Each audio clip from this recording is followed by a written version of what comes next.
1, 2, 3, 4.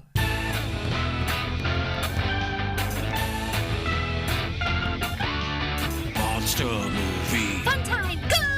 Monster movie. Fun time, go. Monster. Movie. Fun time. Go! Monster movie. Fun time, go. With Precious D and Honeybee. Fun time, go!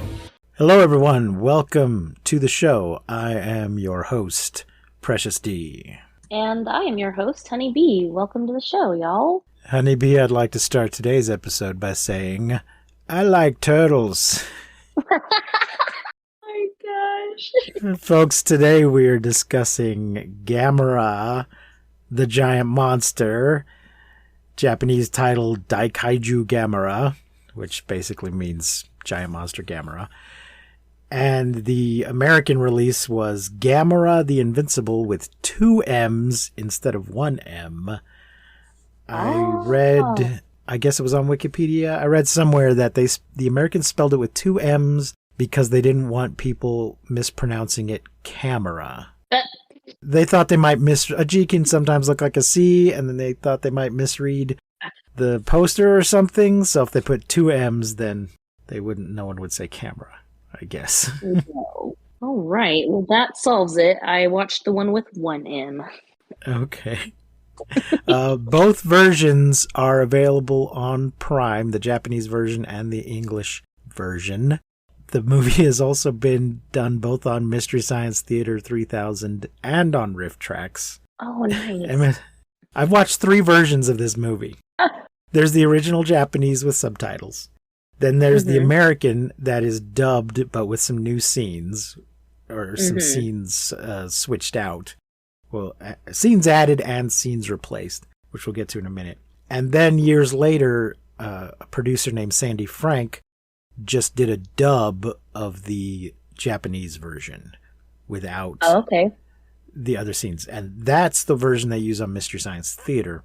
But Riff Tracks uses the American version, which starts off with and they make a joke about it, so I want to acknowledge that acknowledge their joke. I don't want to steal their joke, but I think even if I hadn't heard it, I would have had the same thought.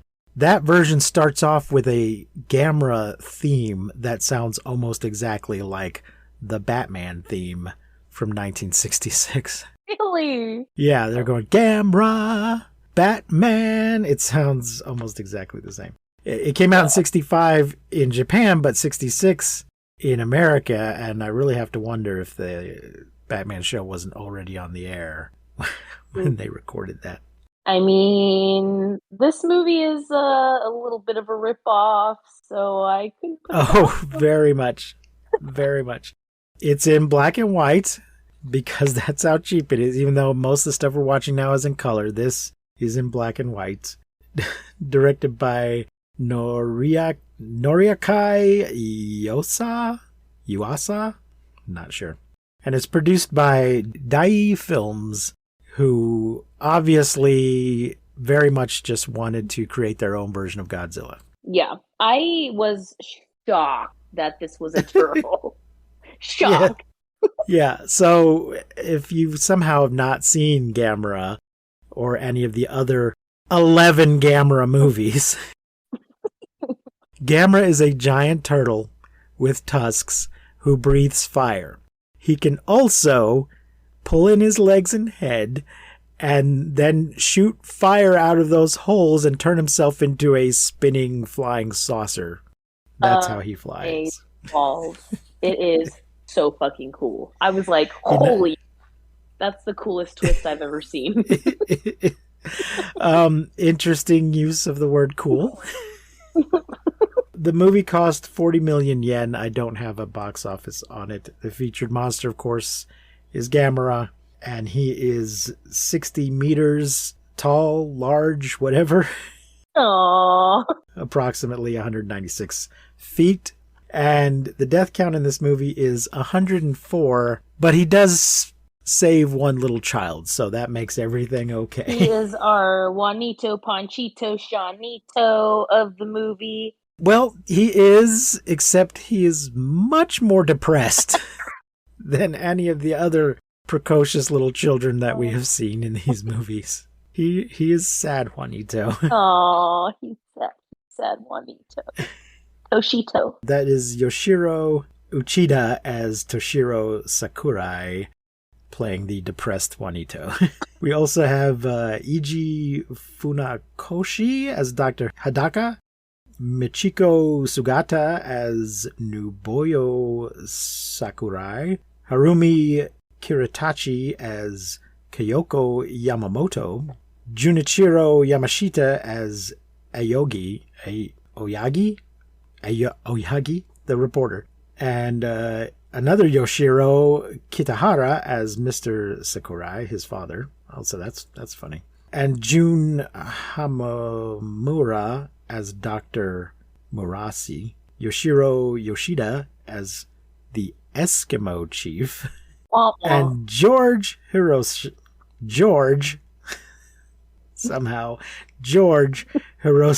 as the Japanese ambassador. And then there's a bunch of white guys in the American version. It doesn't list the names of the white guys in the Japanese version. I'm sure they're available somewhere, but they don't deserve any credit. They're terrible. No one gives a shit. But one of the guys, though, in the American version is Alan Oppenheimer. As Dr. Contrare. Yes, so I'm wondering if he's any relation to the more famous Oppenheimer. Yeah, we'll get to those guys in a minute. So, Honeybee, what are your initial impressions of this movie? You know, I was, like I said, shocked that it was a turtle. It took me a while to get over the fact that it was a destructive turtle. That's just hilarious to me. Just to make a turtle like a monster was so funny. And but I thought there was a lot of things in this movie that were great as far as visually. Like, is there some sort of animation in this movie that we haven't seen before? Because there's kind of a few parts that look very cartoonish, if that makes sense. I think whenever he's flying, it's an animation. Yeah, and then there's parts of it. There's one spot too where they're in some sort of lab, and it looks very cartoony when they kind of pull back and things are moving around. And I was like, huh. So I felt like there was things in this movie that we hadn't seen yet as far as the animation goes. The monster itself, I feel like looked great. There were a few derpy moments, but all in all, looks great. The roar with the costume, I feel like this is the first time that we've seen a costume where the roar looks like it's actually and sounds like it's coming from the monster instead of like a puppet and then like a sound effect coming from somewhere else. So I felt like, I felt like that was something like that we had seen. But there were some things in this movie that I was like, what the hell is this? Is such a ripoff. I was like, wow, this is such a ripoff. We've seen the story over and over, I feel like, but I did like it. I do like this movie. And there were a lot of things that I did like about it, especially visually. I felt like there were things that maybe they ripped off but did a little bit better. And just because it's 1965 and not like whenever the first Godzilla was, what year was that? Was it in the 50s? 53. Yeah, I was going to say 54, 53. Yeah, so maybe they just got like a little bit of a leg up. Because it's the better time. Yeah, they let somebody else do all the groundwork for them. Yeah, exactly. 1954 is the first Godzilla. They let somebody else work out all the kinks. Yeah, exactly. And then so they kind of got like, oh, we'll let everyone else do the shitty part. And then like, yeah, I thought visually it was great. And I liked it. I mean, of course, there were obvious things that were like, oh, come on, you've got to be fucking kidding me. Because it just feels like such a ripoff. But yeah, overall, I liked it. What about you? Oh, it is very much a ripoff. Gosh, it's hard to say because my first experience with Gamera was years ago on Mystery Science Theater 3000. Oh, okay. They did several of the Gamera films on there. And so I've never took him very seriously to begin with. It is very much a ripoff. But there is a time later like in the 90s, when they do a revival of Gamera. They do a 3-movie revival, and those are actually very good and arguably better than the Godzilla movies that are being made at the time. Oh, shit. In fact, I remember Roger Ebert giving a good review to the first one. And then there's a fourth one after those called Gamera the Brave that I don't think is directly connected to them. And it's still okay, but it's not part of that trilogy. Nice.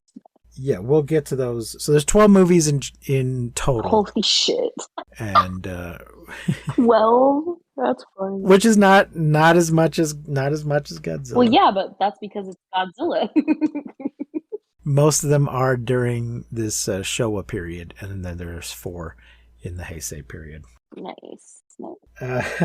Yeah, the fact that he's a turtle is a little bit It's hysterical. ridiculous. It's so funny. But I will say his fire breath is on point. It looks so good.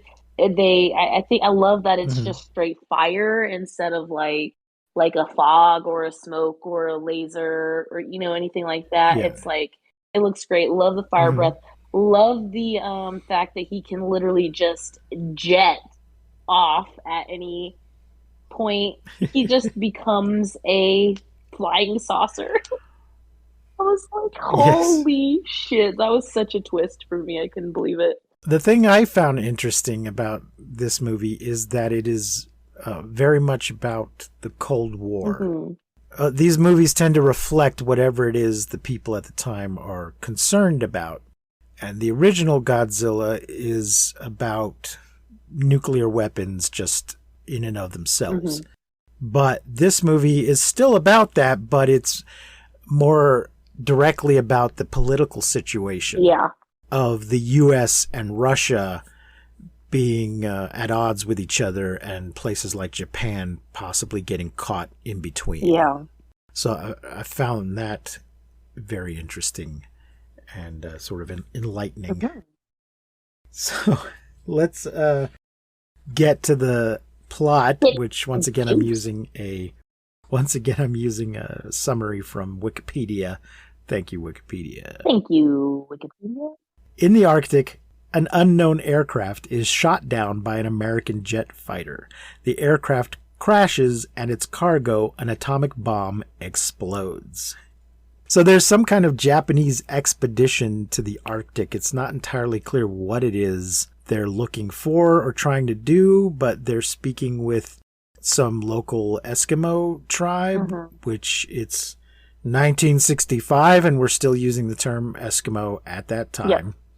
These days, it's considered pejorative. It's also a very general term that covers a number of people, related people, but not identical people. Right, yeah.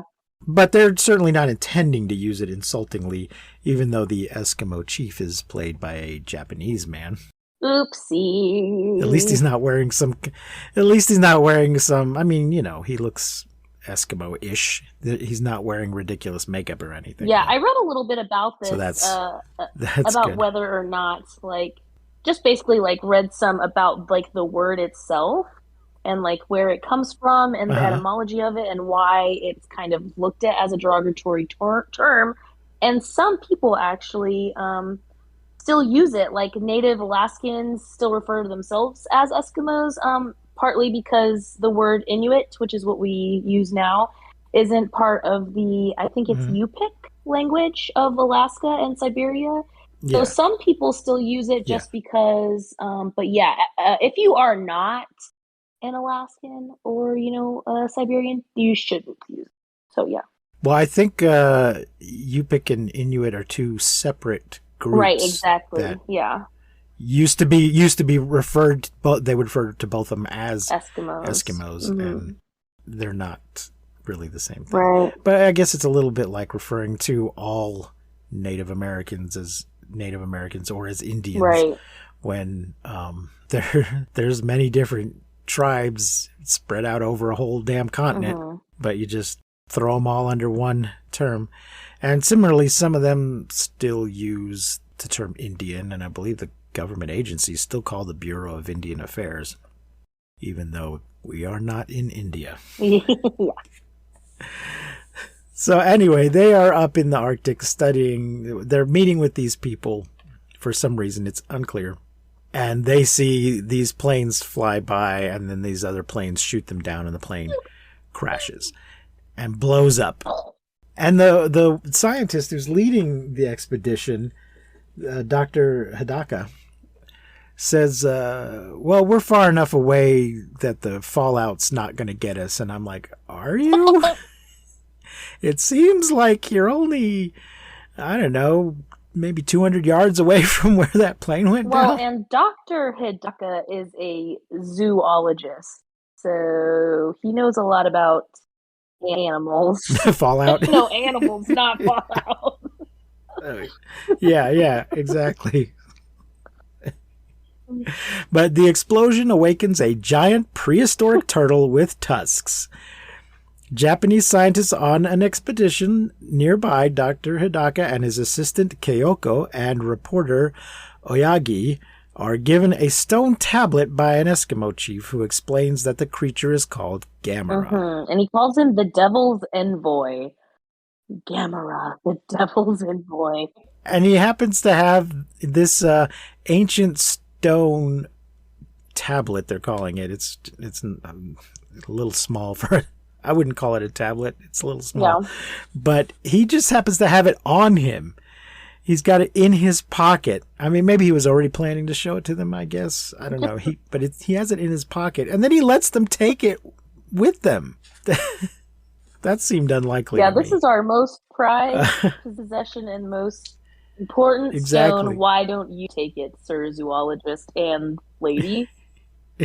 But Gamera destroys the expedition ship and escapes. I love this little moment that we have after where Dr. Hidaka is like, as a zoologist, I'm really bummed that Gamera escaped and got away. I'm really sorry about all that. But as far as mankind goes, the world is over. Peace. Yeah. I was like, oh. You mean the little sort of TV appearance that he has? Yeah. Yes, in a little bit. Now, with these other two people, though, Kyoko and the reporter, Kyoko is kind of a lady scientist, which we haven't had in a while. But really, she's just kind of an assistant. Yeah, she's just an assistant. They keep just calling her his assistant, and she doesn't do much of anything, which I found disappointing. But in the Sandy Frank dub of it, he introduces her at one point as his daughter. What? Neither of the other versions call her his daughter. So I think Sandy just made a decision. She's like, this doesn't make sense. They're related now. Yeah. I guess he thought it made more sense for her to be tagging along if she was his daughter. Well.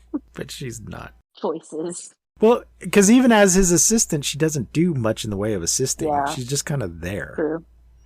So we're kind of taking a step back as far as the feminism in these movies. And the other young person, Oyagi, he's a reporter, and I keep meaning to point this out. Reporters feature very prominently in these movies. Yeah, they do. And it seems to be more so in the Japanese ones, going all the way back to, well, I was going to say going back to Godzilla, but that's in the Americanization of Godzilla that the reporter is important. In the Japanese version, there isn't really a reporter. Yeah. But still, maybe that's where they got the idea, because a lot of these movies have the reporter front and center, which I just find interesting, presenting them as heroes, which used to be a common idea. I mean, look at Clark Kent. Sure, yeah. But wah-wah. Unlike these days when people are calling the press the enemy of the state. I feel like we should just play a System of a Down song right here. So Gamera destroys the expedition ship and escapes. Sightings of flying saucers soon surface in Japan. One of the people calls the flying saucer a will-o-wisp. Oh, yeah. So cool. I was like, oh, what's a Yeah. will-o-wisp? I feel like I've heard that before. Oh, yeah. Will o' the Wisp is a thing in folklore. Oh, okay. I'm not sure it's part of Japanese Oh folklore, my gosh, you're right. but, it's yeah. translation. Totally. It's a thing in Dungeons and Dragons also. Oh, really? But it's basically a light in the distance that usually like in the forest or the swamp or something, and you see a little light, you're not sure what it is, and you follow it. Yeah, I was thinking I guess it leads you. will-o-wisps in Brave. Have you seen Brave with Merida? It's Pixar. Yeah. Yeah, that's maybe where I heard it. Yeah. Yeah. And I think they probably really come just from like swamp gas or something like that, and then Swamp turned fart. into a legendary thing. Yeah. Or it could even be, seeing the moon or something through the trees and not realizing that's what it is. So, but yeah, he calls it that instead of a flying saucer.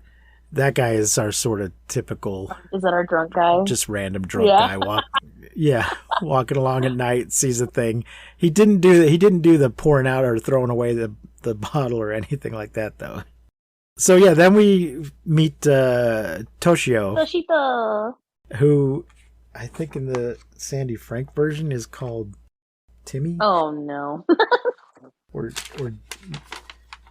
well, I know his turtle, his toy turtle, his pet turtle is called Tibby instead of Chibi in the Sandy Frank version. Oh gosh. Okay. Because Tom Servo sings a whole song about it. Kenny, no, I think he's Kenny in the kid is Kenny in the Sandy Frank Kenny version. Toe. Anyway, this kid is obsessed with turtles. We actually get a scene first of his sister running into his teacher from school, who's like, "Hey, your brother is causing a problem. He won't stop drawing turtles. It's becoming a problem because he won't study anything else. He just draws turtles all damn day. You got to do something about it." So at home, father and sister make him release his pet turtle. He's depressed because he has to release the turtle, but he also seems depressed before that. I think the reason he has the turtle is because he's got no human friends. Yeah, I think you're probably right. And then his family encounters Gamera, who attacks their lighthouse. Gams. Dad's job is being lighthouse keeper. I do love whenever Toshio releases his little turtle, he's like, "You behave yourself." Yeah. A fucking turtle. And then it's like Gamera comes up and it's like, oh, shit. Yes, just after he's released his turtle, Gamera pops up over the edge of the cliff. That little rascal. And depending on which version you're watching, later when he goes to look for Chibi, his pet turtle, he can't find him. And he appears to have taken him down to the shore and then buried him under some rocks so he won't get away, because he goes and moves these rocks and the turtle's gone. Anyway, depending on what version you're watching, he either thinks the turtle was scared off by Gamera or turned into Gamera. Yeah. We also get our first very derpy shot of Gam's right here. His eyes are just not quite right. They're kind of looking like one's looking one way and one's looking sort of the same direction, but it's just a fraction off, and it just looks like dirt. But Toshio has climbed up the lighthouse, so when Gamera starts wrecking it, he's dangling off the side, but then Gamera puts his paw out and catches the kid and puts him down. Yeah, he saves him. So he's not a destructive asshole. Toshio becomes attached to Gamera, who's 200 feet tall. I mean, he does tear a lot of shit up. Yeah, he does. He just, because he reflexively reached out and caught this one falling thing, he is therefore a friend to children. Yeah. A friend to children. Well, this gets highlighted more in the future films. The people really did latch onto that scene and that idea, which the writers were hoping for, that he'd be more sympathetic if he didn't, just eat that kid. Yeah. And so they decide to really play up that concept going forward, that he's a friend to children. I think that it makes sense too in the version where Toshi thinks that Gamera is Pee-wee, that like maybe that's why he would save him. Like if he thinks it's Pee-wee turned into Gamera, then of course like Pee-wee, his little pet turtle, is going to reach out and save him.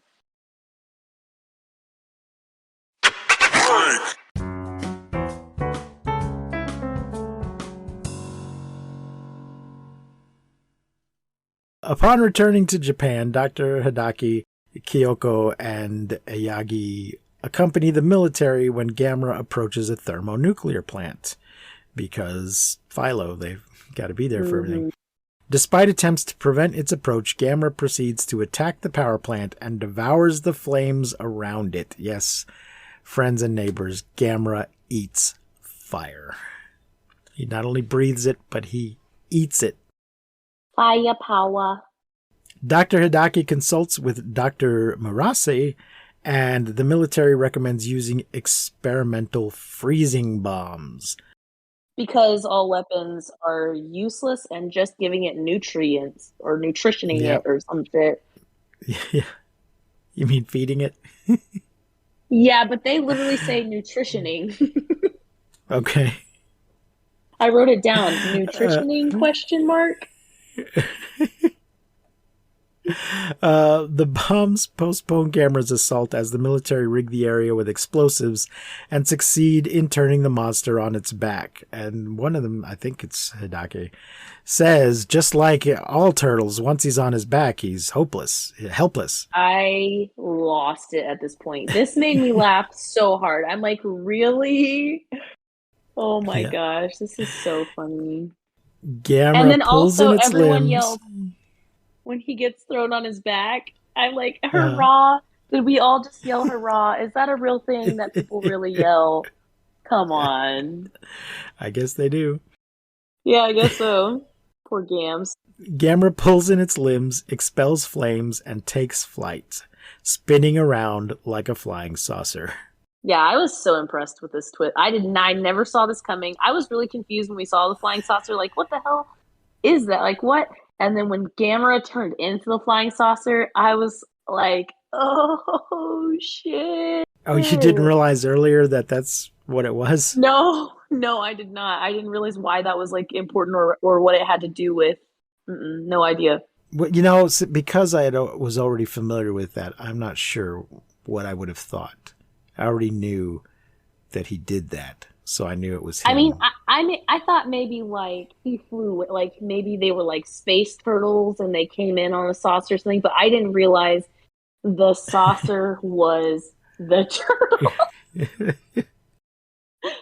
Oh, shit. So at some point, there's a really nice line here too, or maybe it's not a nice line; it's a sad line. But there's like this old couple. And they're talking about, I can't remember, like, saying something. Anyways, the lady says, we see many terrible things if we live too long. And I was like, damn, that was deep. Yeah, well, she's probably a survivor of the Hiroshima war, or Nagasaki, or the war in general, yeah. Oh, it was a sad moment. So, at some point during all this, though, Toshio and his family are hanging around, because then later Toshio and his sister Nobuyo visit Dr. Hidaka while staying in Tokyo with their uncle. Yeah. They just show up and say, hey, remember us? We're here. Hey, did you hear about that giant turtle that like destroyed some shit? Yeah, it destroyed our lighthouse.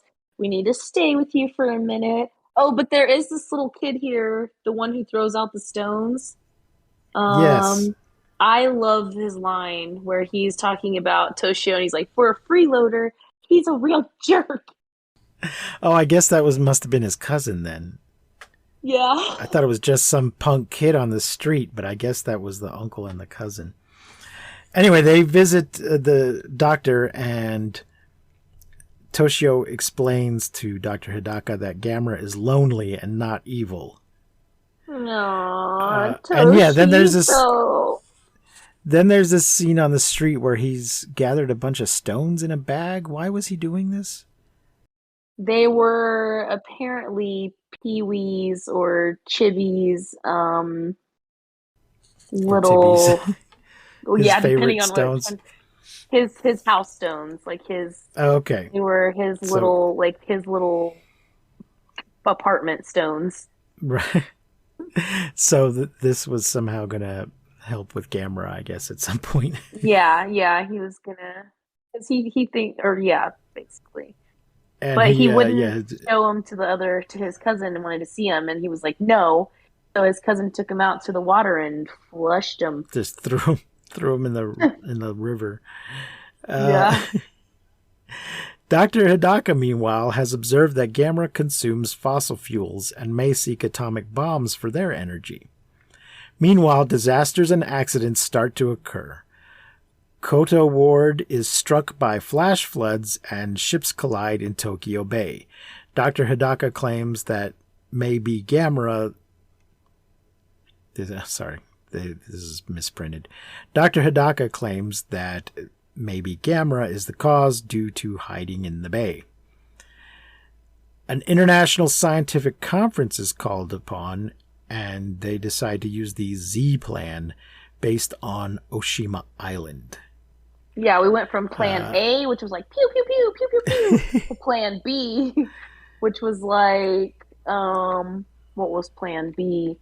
We fired freeze that ray. didn't work. The freeze ray, right? That only worked for 10 minutes. The flame. And now we're at Z. Yeah. Oh, I want to go back a little though before we Oh go any yeah. further. Please. Early on, when the unidentified planes are flying over the Arctic, and the U.S. is deploying their planes to escort them, and then they end up having to shoot them down because they won't identify themselves. So we get a scene of some American military people, discussing the situation and giving out orders and stuff. So they obviously cast the only white people they could find who were living in Japan, not actors. Because these guys are terrible. One of them is the worst of all, but they're all really bad. So bad that when it came to making the American version, they replaced all those scenes that were already in English, but they were deemed unusable for an English-speaking audience. So they filmed new scenes, kind of doing the same information, but they didn't just refilm that scene. They created a new, more detailed scene where they included some drive-by sexism towards the one woman in the office. Did you not get to see this version? I guess not. There's some I don't know what her rank was, but there's one woman in the office, but she's wearing a uniform, and two of the guys are kind of hitting on her and talking about hey, I know you got a no entry sign hanging up, or closed for business sign or some shit, but you can't blame a guy for trying. When are you gonna go out with me? And yeah, they just do some of that smarmy stuff, which she takes in stride. I can't remember if she agrees to go out with the guy or she just shuts him down. But the thing is, these characters disappear after this scene, and they're telling us way too much about them that we don't need to know because we're not going to see them again. Annoying. Some of the military guys we'll see a little bit more. There is, in the American version, one black guy in the military scenes. What? He's a sergeant. He's not, some demeaning job. He's in a uniform. He's a sergeant. Oh, yeah. But, so at first it seems like, oh, hey, this is progressive. But every time he says something, the general basically tells him to shut up. Oh. He's like, get back to work, Johnson, or whatever his name is. All right, Sergeant, that's enough out of you. Get back to doing what you're supposed to do. And it's just really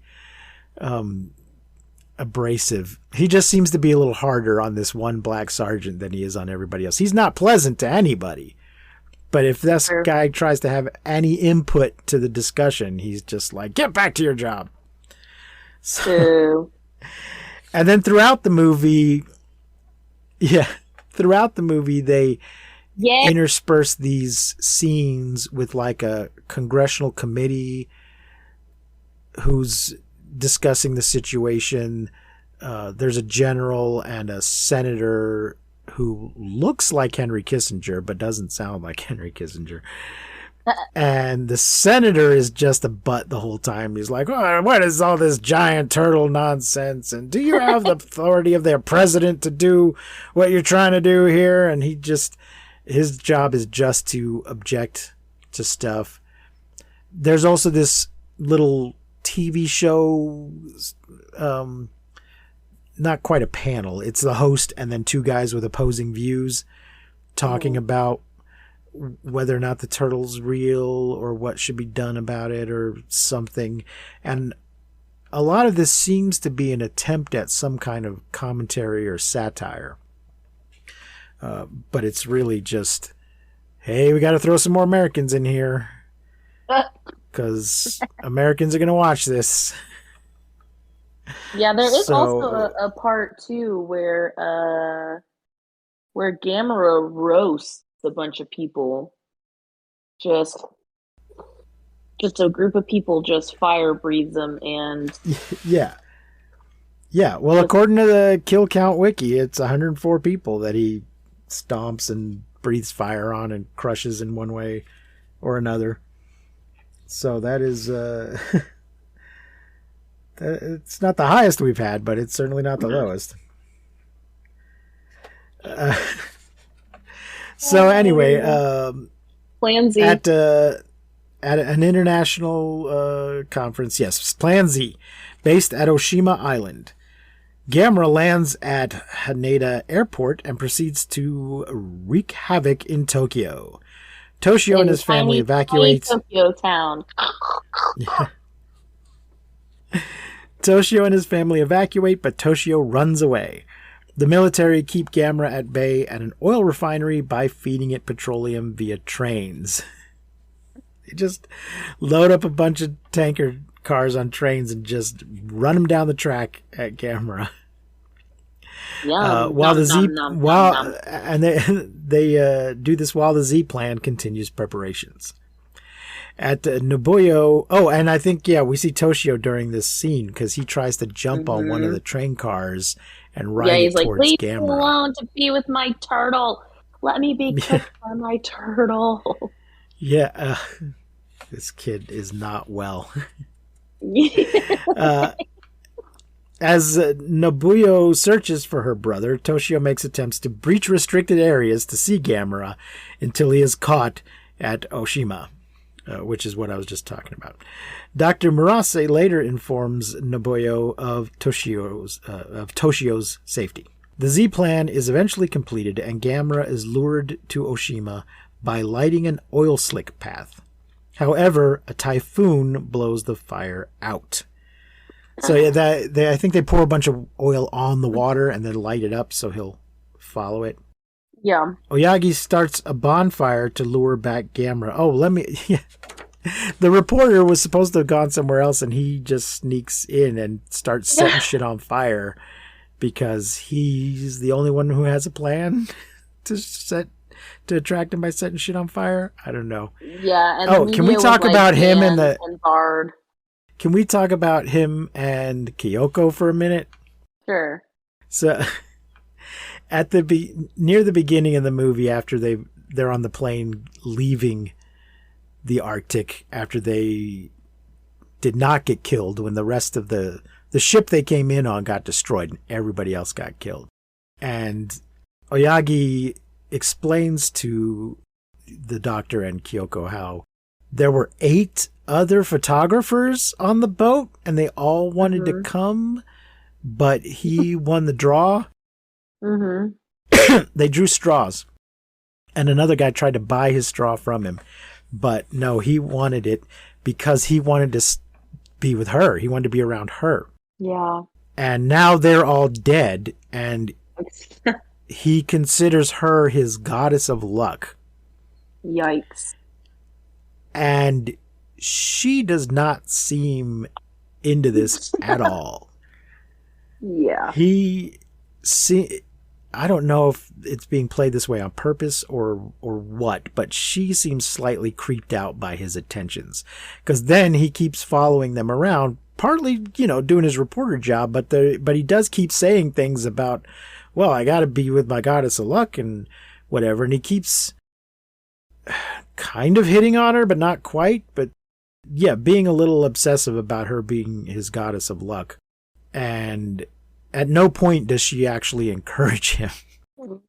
So I just found that we've had a lot of tepid romances in these movies, but I don't think we've seen one yet where one party was just not at all interested and creeped out.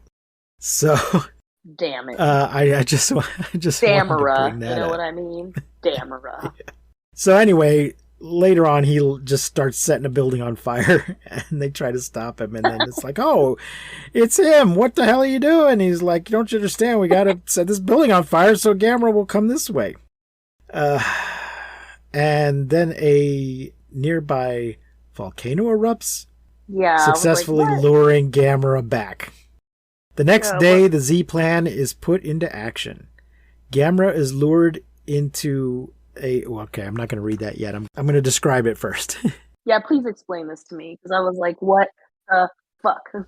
There's this area, they've cleared the land, and there's some sort of pavement, and there's a circle and two sort of rectangles coming out from it, and they have set up little gas flames around the circle to lure Gamera into this circle. Mm-hmm. And then once he's in the circle, I think they turn the flames off, and then the lines going out from the circle open up, and two halves of a nose cone rise up out of the ground and trap Gamera in sort of a sphere. Huzzah, plan B. Yes, which is the nose cone of a giant rocket that then takes off, launching Gamera to Mars.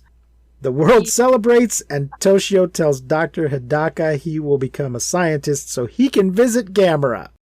His friend. Gamera's my friend. Toshiro bids the monster farewell. Gamera is his friend in the same way that Rosario Dawson is my friend. Oh, In that she is completely unaware of this friendship. hilarious. Oh, sayonara. So, there you are, folks. Holy Gamera. shit. Gamera. The invincible. Gamera. Not, however, giant immune to turtle. trickery. Well, So I they don't understand, conveniently, because though... they send him to Mars. Isn't he just gonna fly his ass right back? He can fly. So is he gonna get out of the rocket, or is he just gonna die in the rocket without oxygen, or what? They didn't make it clear whether this rocket is set up to release him once it hits Mars. Yeah, I'm was not at what? all I made feel like clear. it's like when you catch an ant in a jar, and then you you forget. It's just for is he gonna? What? I have questions. So many questions, because I feel like I really liked Gamera more than I thought I was going to. I was shocked that he was a turtle. I was shocked that he could fly. But I liked this movie, and I liked him. I thought that the costume was great. Like I said, there was some things visually. I'm totally gonna give this movie a 3.5 stars, maybe even a 4, I would say. But also I didn't see all of the Mystery Science Theater riff tracks. I probably wouldn't have been able to take it seriously had I seen those first. So, but I did think it was well, good. yeah, you should watch those when you have the chance. And as I said, they do several of these in the Mystery Science Theater 3000. Hell yeah. I like Gams. Gams! Let's see. I'm trying to see which one is next. in our... Okay, well, it's not our next episode, but the next Gamera film is just a year later. Oh, shit. Gamera versus Baragon. Baragon. Geez. Yeah, looks like they put out one a year for a while. 65, 66, 67, 68, 69, 70, yeah. and 71. And then there's not another one until 1980. And then in 95, 96, and 99, we have that trilogy I was mentioning. And then Gamera the Brave doesn't come out till 2006. Dang. Well, I would say Gamera for me is like kind of on the same, like it's no Mothra, but it's kind of like on the same level as Beast of 20,000 Fathoms. Like I liked the kaiju. I liked the monster. I enjoyed it. Well, good. I'm glad. I think I'm going to give it a 3. There you go, folks. Gamera. As I say, it's available on Amazon Prime. I believe all of them are available on Amazon Prime right now. Oh, yeah. And the American version was available on Prime through IMBD TV. So that one had ads. Free with ads. I also next saw week... it available on Tubi with ads, I think. Oh, is it? Probably. If you don't have Prime. A lot of these movies are on Tubi and Pluto. Nice. I think next week, Honeybee, I'm going to switch our schedule a little bit. Oh, okay. I was going to do Invasion of Astro Monster. Yeah. But then I realized that Frankenstein Conquers the World actually was released first. Okay. They're both from 1965, but Frankenstein Conquers the World actually came out first, earlier in the year. Cool. It does have some of the same people in it, so I think we should watch them in that movie first, and then... So now, folks, Frankenstein Conquers the World, for some reason, is a little difficult to find streaming. But you might find it archived on the internet somewhere if you follow my drift. So good luck with that, folks. If you follow my drift. So see if you can track that down, archived somewhere. And join us next week for Frankenstein Conquers the World. Until then, I have been Precious D. And I have been Honey Bee. Folks, remember to keep calm and take shelter in basements. And please, don't misuse science. We will not see you, but you will hear us next time on Monster Movie Fun Time Go. Woo! You've been listening to Monster Movie Fun Time Go. If you enjoyed the show, please rate and review us on your podcasting platform of choice. Our theme song is by the Texicano folk rock punk featuring Lita Lopez. You can support the show, find links to our social media, and even leave us a voice message at anchor.fm/MNFTG.